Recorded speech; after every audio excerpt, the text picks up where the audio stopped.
McDonald, tembak, udah ditembak, terus dia tembak orang luar. Pelurunya tinggal satu, dia tembak kepalanya sendiri. Umur baru 18 tahun.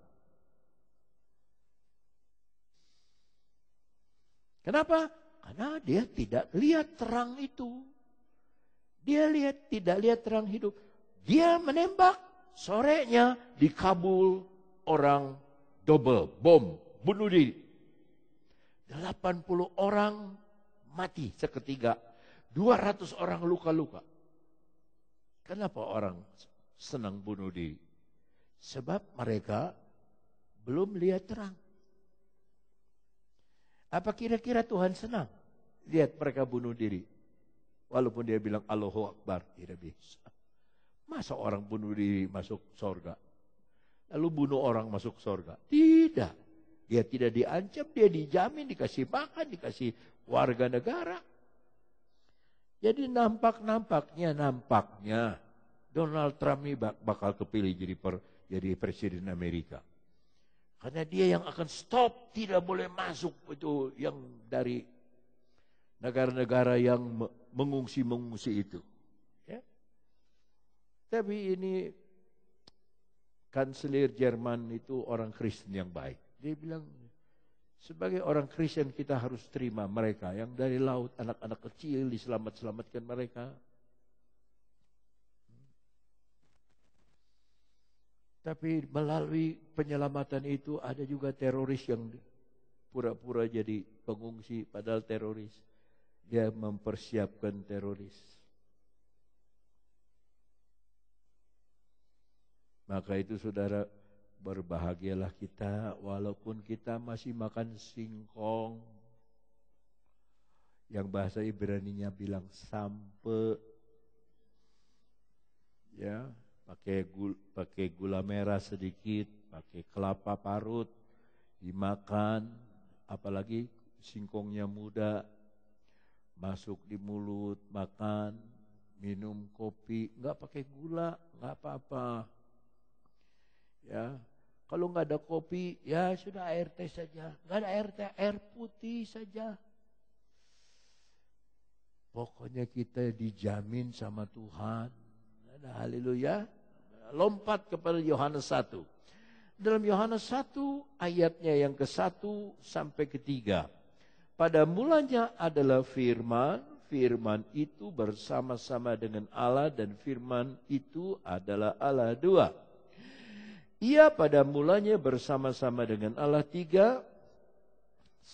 Segala sesuatu, ulangi kata segala sesuatu, dijadikan oleh Dia dan tanpa Dia tidak ada satupun yang telah jadi dari segala yang telah dijadikan. Datanglah peribahasa Latin, Deus est ergo sum. Allah ada, itu sebabnya kita ada. Allah itu ada, itu sebabnya kita ada, diciptakan. Ayat keempat. Dalam Dia ada hidup. Belakangnya saudara yang teruskan. Dan hidup itu adalah terang manusia. Jadi itulah yang dimaksud oleh Tuhan terang itu. Yang pertama kali menyenangkan hatinya. Dan kita sudah mau, kita suka menyenangkan apa yang menjadi kesenangan Tuhan. Kemarin ada 650 ya. Pendeta dan ada beberapa pendeta jadi orang Majus. Membawa makanan yang saya suka. Dan saya makan sedikit. Tapi bawanya paci banyak. Jadi pengerja-pengerja yang di pastori itu. Kalau mereka gemuk itu karena makanan yang seharusnya buat saya. Mereka yang makan. Tapi disimpan sama istri saya di freezer supaya saya bisa makan lagi. Saya makan sedikit lagi. Ya.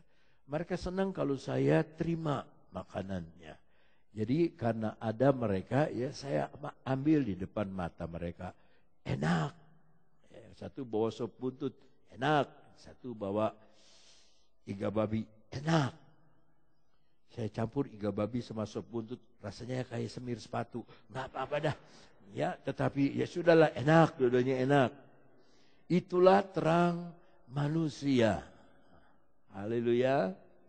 Kalau saudara diterangi oleh Tuhan dan saudara di kebaktian, itu saudara mau menyenangkan hatinya Tuhan. Ya, puji Tuhan. Apakah lagi kesenangan dari Tuhan? Ya, Tuhan itu punya kesenangan banyak. Ya, tapi saya tidak bisa cerita semua kesenangan dari Tuhan itu. Ya.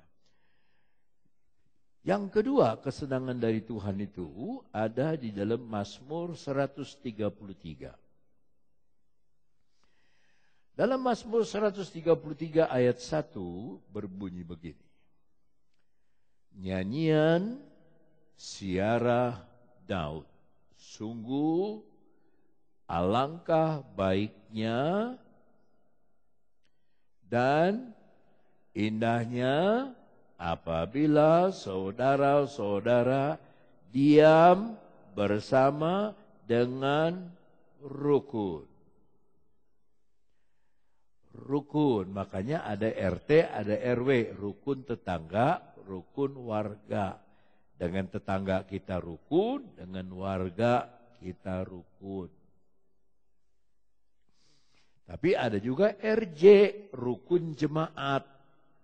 Kalau di Manado ada rukun ya, jemaat, rukun sana. Ya. Bayangkan kita mau menuju surga yang sama, tapi tidak rukun di dunia.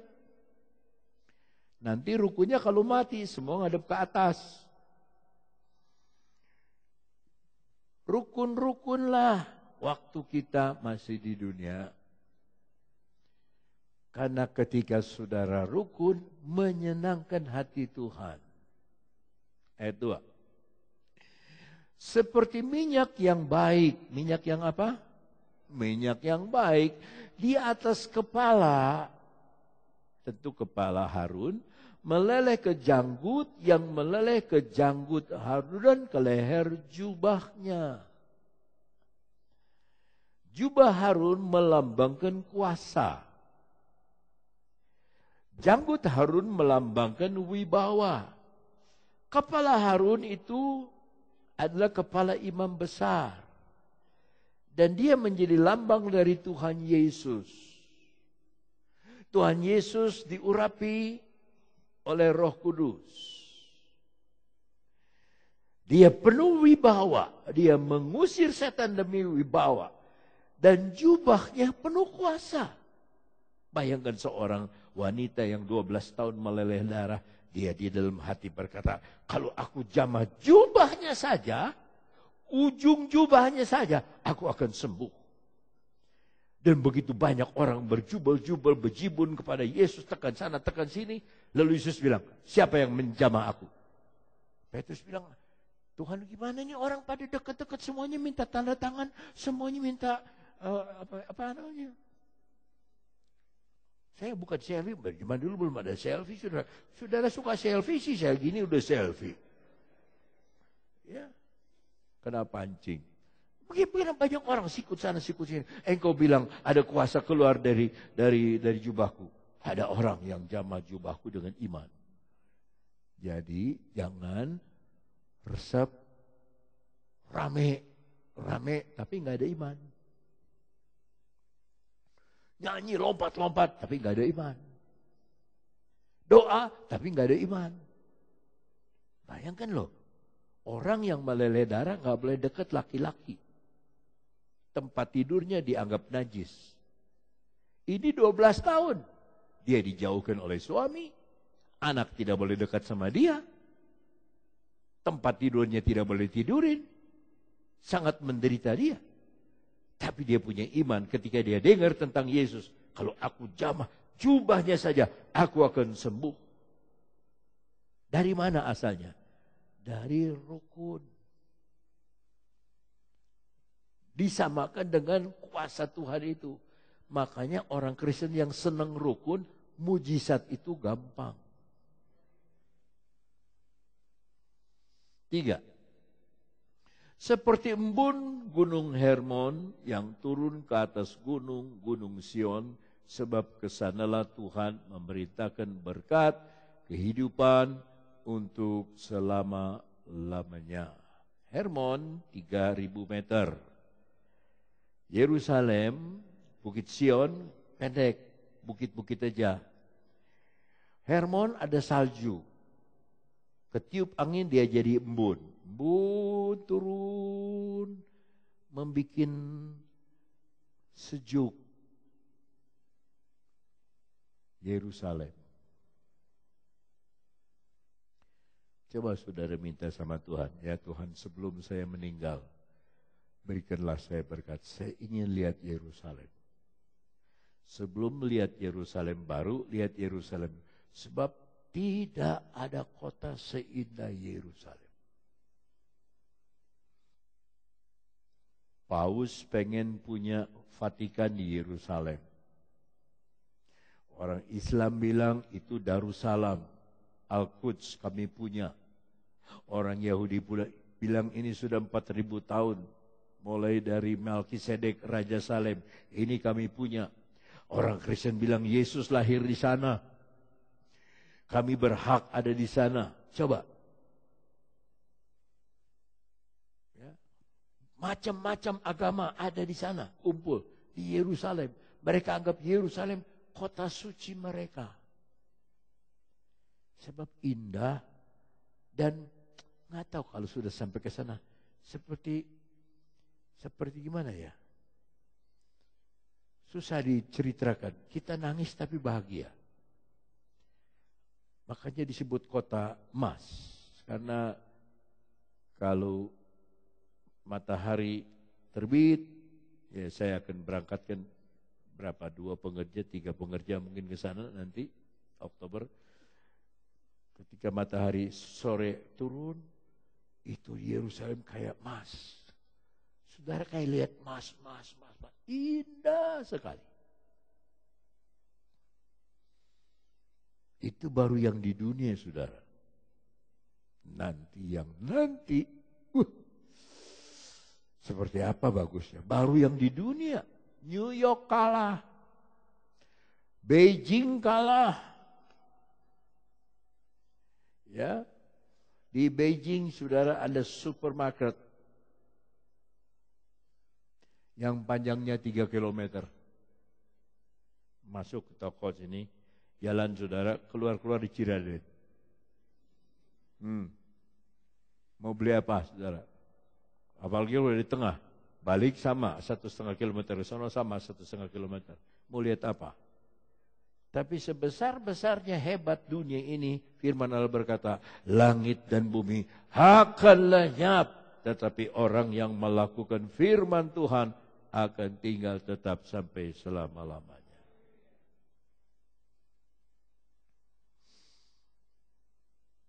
Saudara mau rukun? Nah ini mujizatnya sekarang. Sebab kesanalah. Kalau ada rukun, adem.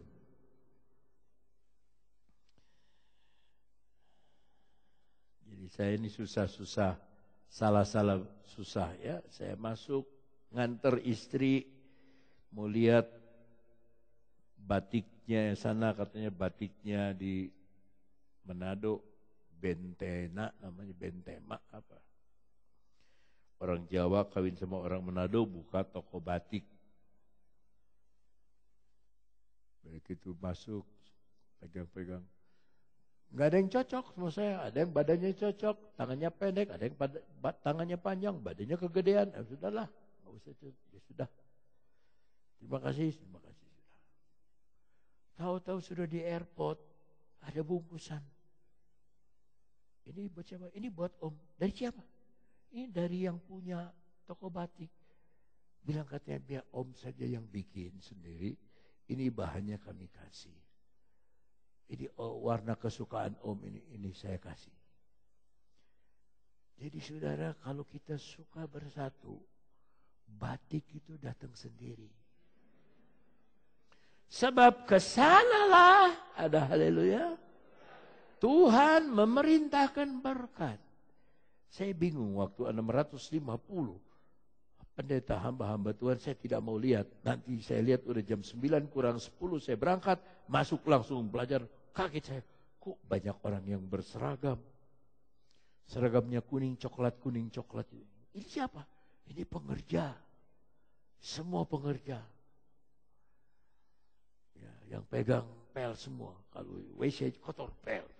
WC kotor pel. WC kotor pel lagi. Jadi selalu bersih WC-nya. WC kotor kena sepatu, pel lagi. Nah, ketika tamu pulang, mereka beristirahat. Mereka lupa saya masih rapat MD. Saya masuk ke kamar mandi, masih kotor. Panggil pengerja. Tuh yang berseragam kuning, panggil. Kenapa? Ya, bersihkan ini WC. Bersihkan lagi WC. Jadi kalau mau berseragam, harus mau bersihkan WC. Sebab kesanalah Tuhan memerintahkan berkat, ada haleluya. Ini yang penting, kehidupan. Ya, ada peribahasa, dia mati walaupun masih hidup. Kehidupan untuk selama-lamanya. Dulu ada saya punya kawan namanya Buyung. Sampai ke Jogja, setir. Ya berjuang. Kebaktian KKR. Sudah tahunan nggak ketemu. Ya. Waktu ketemu dia belum punya menantu. Jadi ada yang kasih nomor teleponnya. Saya telepon dia. Boleh saya bicara dengan Bapak Buyung? Oh, saya sendiri. Ini dari siapa? Masa nggak kenal? Siapa nih? Jangan main-main. Masa nggak kenal saya? Duh, masa sama teman lama nggak kenal? Siapa nih? Dia penasaran. Pak Aundatu. Ya, Pak Aundatu. Nah, kalau udah tua begini tanya, cucu berapa? Saya 3. Saya 9. Waduh. Dia 9. Bangga dia punya banyak cucu. Dia nggak pikir kasih makannya bagaimana.